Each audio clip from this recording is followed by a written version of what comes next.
Well, we beat Clemson without our top 4 pass catchers, 2 offensive linemen, and a starting safety. So I'm guessing we can handle UAB without all of that and without starting quarterback JT Daniels. News out today, JT Daniels battling a minor oblique issue. Not even calling it an injury. It's an issue. An oblique issue. Yeah. Did not practice Monday. Carson Beck took all the first team reps on Monday. Not Stetson Bennett, to all the comment section trolls who think you might get to see the 4-foot wonder tried out this Saturday against UAB. No, Carson Beck took all the first team reps on Monday. However, JT Daniels did return to practice both Tuesday and today, Wednesday. Will he play against UAB? I don't know. And, of course, Kirby Smart ain't going to tell you nothing. Kirby Smart never tells you anything. You can believe half of what Kirby Smart tells you and none of what he shows you. That's just how he is. So, I don't know. Now, here's the thing about UAB. UAB is a good group of 5 team. They're not terrible. They're not Bowling Green like Tennessee played. They're not Northern Illinois like Georgia Tech played and lost to. They're a decent team, and they're very well coached. Their head coach probably should already be a Power 5 coach, and maybe he will at some point in the not-too-distant future. But Georgia's got the talent. They should be able to handle UAB this week, even with the significant injuries. I mean, like I said, if we were able to hold Clemson like that with all the stuff we had out, you would think UAB not going to be that much of an issue. With that being said, I don't want anybody to miss any time, and I don't want anybody to ever be injured for any team, ever, period. You know, no matter the team. I don't know how serious the thing is with JT Daniels. I guess we'll find out as the week goes on and we get a little bit closer to this UAB game. But would it hurt my feelings to see Carson Beck play? No. This might be the only way we ever get to see a Georgia backup quarterback actually play quarterback when he gets put into the game. If he has to get put into the game, you know, immediately, if he has to start.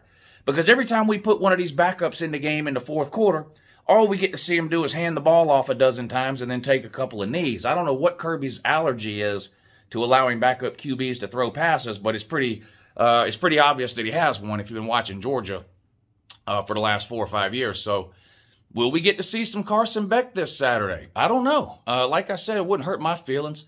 Hell, they can start Carson Beck this week and next week when we take on the Gamecock.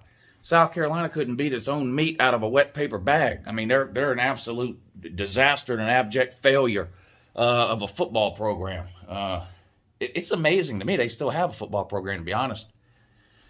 Anyway, people were laughing because Kansas this past weekend, I guess, beat an FCS team and rushed the field. That is hilarious, I will admit. But who remembers back in, I believe it was 2001, South Carolina had went, I think, 0-11 the year before or something like that. I may have the year wrong, but it's around that time period. They had went 0-11 the year before, and then in the first game the next year, they played, I think, New Mexico State. They beat them, and South Carolina tore the goalpost down. So, yeah, that is embarrassing. But anyway, little JT Daniels injury news today. I'm getting tired of the injury news out of Georgia. Man, I'd like to start getting some of these players back before we start getting additional players hurt. I don't know. Man, it does seem like a lot of injuries for UGA.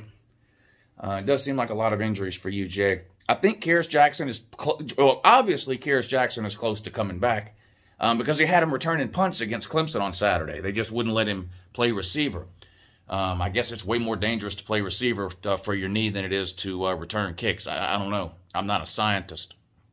I think Dominic Blaylock is very close to coming back. Darnell Washington, probably a little bit less close. Maybe he'll be back for the South Carolina game. And then, of course, Tyke Smith in is pretty much the same boat as Darnell Washington. They had a similar injury. And George Pickens, if he comes back, I wouldn't think that would be until November. Although Kirby did say in a press conference the other day that his rehab is going real well, George Pickens, his physical therapy and his rehabilitation on his knee, and that he is running in a straight line. And as somebody who's had several knee surgeries in my lifetime, that is no small task, running after one of those knee surgeries. So he is running in a straight line. I guess next after that would be some lateral movement. then maybe getting back into running some pass routes in practice, of course, before making a decision. Hopefully to play at some point towards the end of the regular season. We'll see. And as far as JT Daniels goes, I don't really know. There's not a whole lot of news. Kirby just said he didn't practice Monday, an oblique issue, and that Carson Beck took all the first-team reps, but that JT Daniels was back in practice Tuesday, which was yesterday, Wednesday today. So we'll see. We'll see. I don't know what's going to happen on Saturday. You know how I am. I talk a lot of trash, but if you catch me being honest, I'm nervous about every single game Georgia ever plays. Every single one. There ain't a Georgia game that comes up that UNCLELOU ain't nervous about at least a little bit on some level. So, like I said, I want all the players healthy every single week, but I wouldn't imagine this would be that big of a deal against UAB, but we'll see.